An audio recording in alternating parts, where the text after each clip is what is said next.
Baik, masuk ke materi pertama, yakni Bankruptcy Reform Act of 1978, di mana ini merupakan undang-undang federal yang menggantikan undang-undang sebelumnya yang mulai berlaku pada 1 Oktober 1979.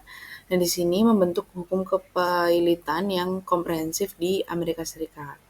Nah, dalam konteks ini, perusahaan itu debitur dianggap insolvent dengan dua cara. Yang pertama adalah equity insolvency, di mana ketika perusahaan tidak mampu membayar utangnya pada saat jatuh tempo. Lalu yang kedua adalah bankruptcy insolvency, di mana ketika total utang adalah lebih besar daripada nilai wajar total aset. Nah, jika perusahaan itu mengalami equity insolvency, perusahaan itu masih bisa mencoba negosiasi langsung dengan kreditur untuk menghindari proses kepailitan. Nah, kalau kalau misalnya sudah sampai ke tahap bankruptcy insolvency, biasanya perusahaan itu harus masuk ke dalam reorganisasi di bawah pengawasan pengadilan kepailitan. Nah, tujuan utama dari Bankruptcy Reform Act of 1978 adalah melindungi kepentingan kreditur, menjamin distribusi aset yang adil untuk penyelesaian kewajiban, memberikan kesempatan fresh kepada uh, debitur baru, yaitu peluang untuk memulai kembali tanpa beban utang lama setelah proses kepailitan selesai. Baik, masuk ke materi selanjutnya adalah likuidasi, di mana likuidasi ini terjadi ketika perusahaan tidak lagi mampu beroperasi dan asetnya itu harus dijual untuk membayar utang. Nah, dalam sistem hukum AS ini, likuidasi ini bisa diajukan secara sukarela, lalu pengadilan ini akan mengeluarkan order for relief jika syaratnya dipenuhi. Setelah itu, perusahaan ini tidak bisa lagi ditagih langsung oleh kreditur. Nah, di sini keunggulannya adalah proses likuidasi ini lebih cepat dan murah dibandingkan reorganisasi. Dan juga begitu proses dimulai, seorang trustee ini akan ditunjuk untuk mengambil alih perusahaan dan mengonversinya menjadi kas lalu dibagikan sesuai dengan prioritas setiap sekutunya. Nah, lalu selanjutnya adalah tugas dari trustee di lingkup likuidasi. Di sini tugas utamanya adalah mengambil alih dan menguasai aset perusahaan yang menjadi bagian dari harta pilot, lalu mengonversi aset menjadi kas melalui penjualan, lalu mendistribusikan hasil penjualan sesuai dengan urutan prioritas klaim, lalu menyelidiki kondisi keuangan debitur untuk memastikan keakuratan dari laporannya, lalu memeriksa klaim kreditur dan menolak klaim yang tidak sah atau berlebihan, lalu memberikan laporan berkala terkait penerimaan, pengeluaran, dan perkembangan likuidasi, dan membuat laporan akhir. Selanjutnya adalah payment of claims, di mana dilakukan berdasarkan urutan prioritas yang sudah ditentukan. Nah, beberapa urutannya adalah secure claims, di mana klaim yang dijamin dengan agunan dibayar terlebih dahulu sesuai nilai agunan. Lalu yang kedua ada unsecure priority claims, di mana klaim tanpa agunan tetapi mendapat prioritas, misalnya biaya administrasi likuidasi, upah atau gaji karyawan yang belum dibayar, iuran program pensiun karyawan, pajak yang masih terutang. Nah, lalu selanjutnya adalah unsecure non-priority claims, di mana klaim tanpa agunan bisa seperti utang dagang, semua dibayar rata jika dana tidak mencukupi. Lalu yang terakhir adalah stockholder claims, di mana pemegang saham hanya mendapatkan sisa aset jika seluruh klaim kreditur telah lunas. Nah, selanjutnya adalah mengenai statement of affairs, di mana merupakan laporan keuangan khusus yang digunakan dalam kasus likuidasi perusahaan. Nah, laporan ini disusun oleh trustee untuk menunjukkan kondisi keuangan perusahaan pada saat pengajuan kebangkrutan. Nah, tujuan utamanya adalah memberikan gambaran nilai realisasi aset perusahaan dan bukan nilai historis, lalu menunjukkan hubungan antara aset dan kewajiban, lalu menjadi dasar bagi pengadilan dan kreditur dalam menentukan seberapa besar klaim yang akan dibayar. Nah, untuk struktur dari Statement of Affairs ini laporannya mirip dengan neraca, namun menggunakan klasifikasi khusus, yakni ada bagian aset yang terdiri atas fully secure asset atau aset dijaminkan penuh, misalnya tanah dan bangunan, aset dijaminkan sebagian, misalnya piutang, lalu aset bebas yang di mana aset ini tidak dijaminkan, namun bisa digunakan untuk membayar kreditur priority dan unsecured. Nah, aset juga dicatat dalam dua nilai, yakni book value atau estimated realizable value atau nilai estimasi. Lalu untuk bagian kedua adalah liabilitas, di mana terdiri atas fully secure creditors atau kreditur dengan anggunan penuh, lalu partially secure creditors, priority liabilities, unsecured creditors, stockholders equity. Pada slide selanjutnya, saya akan melampirkan contoh dari statement of affairs. Baik, di sini saya melampirkan terkait contoh statement of affairs. Nah, untuk bagian aset, ini aset ditampilkan dalam 3 kolom. Nah, terdiri dari book value, ini nilai historis dari neraca, lalu estimates realizable values less secure creditors liabilities, di mana merupakan nilai aset yang masih tersisa setelah dikurangi klaim kreditur yang dijaminkan. Lalu untuk kolom selanjutnya adalah nilai yang benar-benar bisa dipakai untuk membayar kreditur tanpa jaminan. Nah, untuk nominalnya sudah tertera dalam contoh laporannya. Nah, lalu masuk ke bagian liabilities dan stockholders equity. Nah, di sini untuk kolomnya terdiri atas ada book value juga, lalu secured and priority claims, dan juga unsecured non-priority claims. Nah, selanjutnya saya akan menjelaskan tentang trustee accounting. Nah, trustee accounting itu apa sih? Itu sebuah sistem pencatatan oleh trustee saat perusahaan itu likuidasi. Nah, tujuannya itu untuk menjaga akuntabilitas atas aset dan kewajiban, kemudian menunjukkan hasil likuiditas serta distribusi kas. Nah, di sini ada prinsip utama. Yang pertama, aset dicatat nilai buku, bukan nilai realisasi. Terus penyajiannya itu sederhana, semua transaksi masuk ke akun estate equity. Selanjutnya ada peran dan tugas trustee. Itu yang pertama, mengelola estate itu pertama pasti mengambil alih seluruh aset perusahaan dari kas, piutang, persediaan, tanah, bangunan, dan lain-lain. Kemudian menjual aset tersebut untuk memperoleh kas.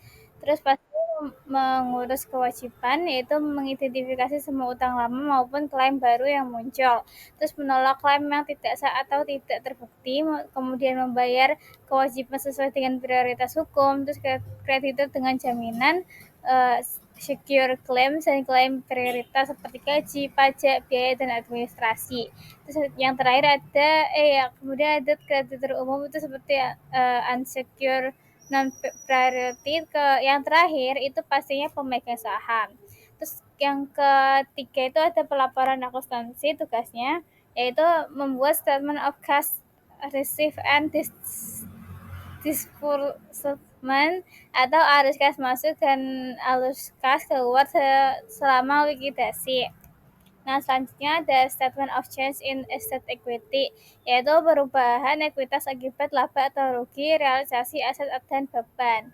Terus ada statement and realization and liquidation, itu membuat ringkasan kemajuan pelunasan aset dan kewajiban. Di sini kemudian ada winding up the case and penutupan. Nah, pengertian winding up sendiri itu tahap akhir dari proses likuidasi perusahaan, yaitu meliputi konversi semua aset menjadi kas, terus penyelesaian klaim kreditur, serta penutupan catatan akuntansi.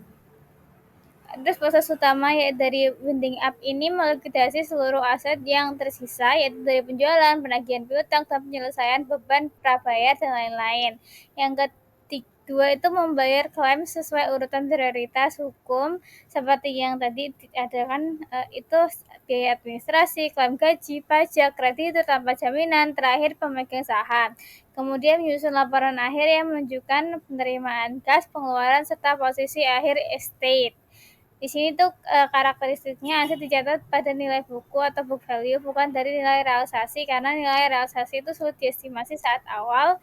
Terus akun kontra ini seperti akumulasi depresiasi itu dihilangkan untuk mempermudah pelaporan, perubahan nilai aset, dan beban tambahan ini maupun klaim baru dicatat dalam aset equity. Tujuan akhirnya itu menciptakan laporan yang transparan agar semua pihak dari pengadilan, kreditur, pemegang saham dapat menilai keadilan proses likuidasi.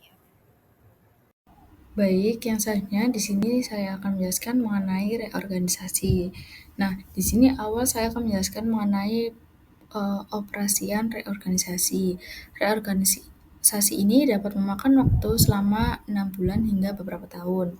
Sementara itu, dengan tunduk pada batasan-batasan kepailitan dan pengadilan kepailitan, debitur yang memiliki aset tetap dapat menjalankan bisnis sambil menyusun rencana reorganisasi yang dapat diterima oleh semua pihak terkait. Pada hari pengajuan kepailitan, rekening bank dan pembukuan perusahaan yang ada ditutup dan rekening serta pembukuan baru dibuka. Biasanya perusahaan ini akan mengatur jalan kredit baru dengan bank-banknya agar dapat terus beroperasi. Hal ini biasa disebut dengan pembiayaan debitur dalam kepemilikan. Pengadilan kepailitan harus menyetujui persyaratan atau perjanjian pembiayaan baru. Di sini yaitu yang pertama terdapat kemungkinan manfaat perlindungan, lalu ada kerugian pengajuan, yaitu next. Nah, yang selanjutnya di sini ada terdapat dua macam, yaitu wali amanat atau debitur dalam kepemilikan. Di sini wali amanat swasta dapat ditunjuk karena suatu alasan, tetapi jika tidak demikian, badan debitur tetap memiliki harta warisan dan disebut sebagai debitur yang memiliki harta warisan. Tugas seorang wali amanat ini atau debitur yang memiliki hak milik meliputi hal-hal berikut, yaitu yang pertama ada bertanggung jawab atas harga debitur, termasuk operasi perusahaan, debitur bisnis. Lalu yang kedua menyusun daftar kreditur, yaitu jadwal aset dan kewajiban dan laporan keuangan, atau jika tidak diajukan oleh debitur sendiri. Lalu yang ketiga memberikan informasi kepada pengadilan tentang harta debitur dan administrasinya. Lalu juga saya izin menambahkan, yaitu memeriksa klaim kreditor dan menolak klaim yang tampaknya tidak pantas atau biasanya hanya wali amanat yang dapat menolak. Lalu ada mengajukan rencana reorganisasi atau melaporkan alasan mengapa rencana tersebut tidak akan diajukan. Yang terakhir juga menyampaikan laporan akhir mengenai perwalian sebagaimana diharuskan oleh pengadilan. Lalu yang kedua ada perwakilan komite. Komite kreditor ini bertanggung jawab untuk melindungi kepentingan kreditor yang mereka wakili dan menjaga aset debitur. Komite ini dapat meninjau transaksi debitur yang diajukan ke pengadilan selama kepailitan, seperti pembiayaan debitur dalam penguasaan dan pelepasan aset. Komite ini dapat mengajukan keberatan mereka ke pengadilan untuk dipertimbangkan. Semua negosiasi antara kreditor, petisi, dan debitur dalam penguasaan harus dilakukan melalui komite kreditor. Yang selanjutnya ada rencana reorganisasi. Di sini terdapat beberapa macam rencana, yaitu harus mengidentifikasi kelas klaim atau kecuali untuk biaya administrasi, klaim yang timbul setelah pengajuan tidak sukarela tetapi sebelum perintah keringanan atau penunjuk wali amanat, dan klaim pajak tertentu yang diprioritaskan. Lalu yang kedua, menentukan kelas klaim yang tidak terganggu atau kelas klaim terganggu kecuali rencana tersebut tidak mengubah hak hukum masing-masing klaim kelas tersebut. Lalu yang ketiga, menentukan kelas klaim yang mengalami kerugian. Lalu yang keempat ada perlakuan semua klaim dalam kelas tertentu secara sama. Lalu yang selanjutnya menyediakan sarana yang memadai untuk pelaksanaan rencana seperti retensi properti oleh debitur, merger, modifikasi hak gadai, dan perpanjangan tanggal jatuh tempo. Yang selanjutnya ada melarang penerbitan surat berharga ekuitas tanpa hak suara. Yang selanjutnya mengandung ketentuan pemilihan pejabat dan direktur yang konsisten dengan kepentingan kreditor, pemegang ekuitas, dan kebijakan publik. Yang selanjutnya di sini ada ilustrasi kasus reorganisasi. Di sini ada Think Corporation mengajukan permohonan perlindungan dari kreditor, yaitu pada tanggal 5 Januari 2016. Nah, Ting ini adalah debitur yang memiliki aset dan pada saat pengajuan permohonan, neraca perusahaan ini mencakup hal berikut, yaitu yang pertama ada aset lancar. Nah, aset lancar ini ada uang tunai sebesar $50, ada piutang usaha sebesar $500, inventaris sebesar $300, aset lancar sebesar $50. Lalu untuk totalnya yaitu sebesar $900. Nah, terdapat aset pabrik juga yaitu ada tanah $200 dan bangunan $500, peralatan sebesar $300 dan paten sebesar $200. Untuk jumlahnya yaitu 1.200. Nah, dari jumlah aset lancar dan aset pabrik ini jumlahnya yaitu sebesar 2.100.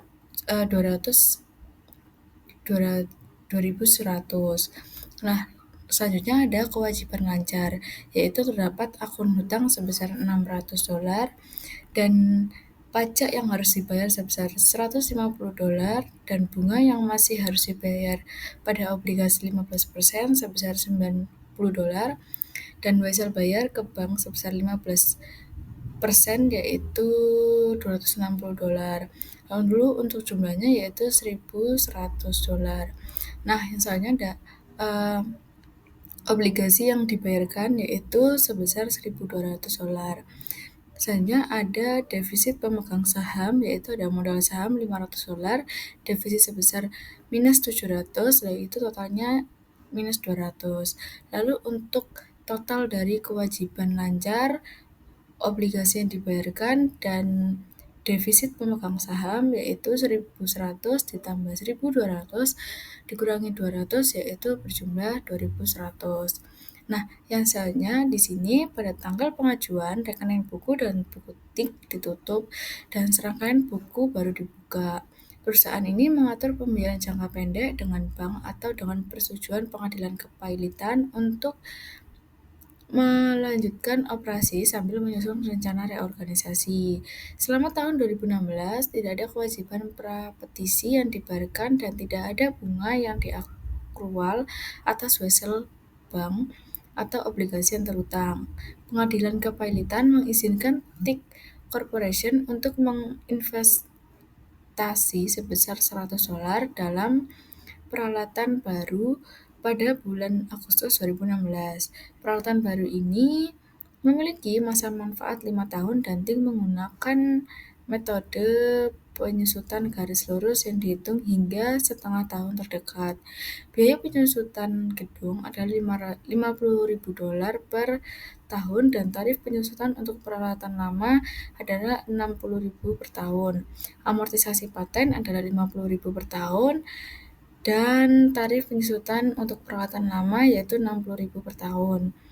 Nah, biaya berkaitan dengan keberangkutan termasuk semua biaya komite kreditur dan ekuitas komite pemegang dibebankan pada saat terjadinya dan dibayarkan secara tunai. Untuk reklasifikasi kewajiban yang hidup pada kompromi ini akan dijelaskan oleh rekan saya. Selanjutnya, reklasifikasi liabilitas yang dapat dikompromikan. Jadi, contohnya yaitu pada awal 2016, semua kewajiban preposition direklasifikasi ke akun liability subject to compromise senilai $2.300.000. Detailnya yaitu akun payable sebesar $600, tax payable $150, accrued interest payable on 15% bonds 90, not payable to bank itu 260 dan 15% bonds payable sebesar 1.200. Jadi total liabilitas subject to compromise-nya itu 2.300. Kemudian time preparation sebesar 2.300.000 itu dimasukkan dalam bagian neraca 31 Desember 2016. Selanjutnya rencana reorganisasi.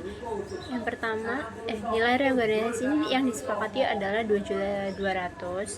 Nah, Pokok rencananya yang pertama yaitu obligasi 15% yang dijaminkan tanah dan bangunan ditukar menjadi yang pertama 500.000 saham biasa baru, 500.000 senior debt obligasi 12%, dan 100.000 porsi lancar senilai debt yaitu jatuh tempo pada 31 Desember 2017.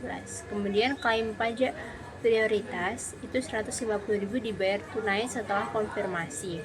Kemudian yang ketiga, klaim tak terjamin sebesar 950.000 ini diselesaikan dengan kombinasi pertama 275.000 subordinate debt plus 140.000 saham untuk accounts payable. Kemudian penghapusan bunga obligasi sebesar 90.000 dan nota bank 260.000 yang ditukar menjadi 120.000 subordinate debt plus 60.000 saham. Kemudian yang keempat yaitu pemegang saham lama hanya menerima 100.000 saham baru. Kemudian pelaporan awal yang baru, jadi ringkasan usulan struktur permodalan yang direorganisasi tadi itu adalah sebagai berikut. Yang pertama, post position liabilities 255, tax payable 150, current partition of senior debt 100, senior debt 500, subordinate debt 395, dan common stock 800 yang ditotal menjadi 2.200. Nah, ada perbedaan nilai wajah dengan nilai tercatatnya pada tanggal 30 Juni 2017 yang diringkas sebagai berikut. Yang pertama, inventory fair value-nya itu 375, book value-nya 350, jadi perbedaannya yaitu 25. Kemudian land perbedaannya 100, building net itu perbedaannya minus 75, equipment minus 30, dan patent minus 125. Jadi totalnya minus 105 perbedaannya. Mencatat jurnalnya, yang pertama yaitu jurnal penyelesaian klaim prapetisi yaitu accounts payable 600, interest payable 90, note payable to bank 260, dan 15% bond payable 1.200 pada 12% senior debt sebesar 500, 12% senior debt current 100, subordinate debt 395, common stock 700, dan gain on debt discharge 455. Kemudian yang kedua, jurnal pertukaran saham oleh pemegang ekuitas yaitu common stock 500 pada common stock new 100 dan additional paid in capital 400. Jurnal yang ketiga yaitu penyesuaian aset ke fair value yaitu inventory 25, land 100, loss on asset revaluation 105 pada building net 75, equipment net 30, dan patent 125. Dan yang terakhir yaitu jurnal eliminasi defisit dan catat reorganisasi value yaitu reorganization value in excess of identifiable asset 250, gain on debt discharge 455, additional paid in capital 400 pada loss on asset revaluation 105, dan defisit 1000.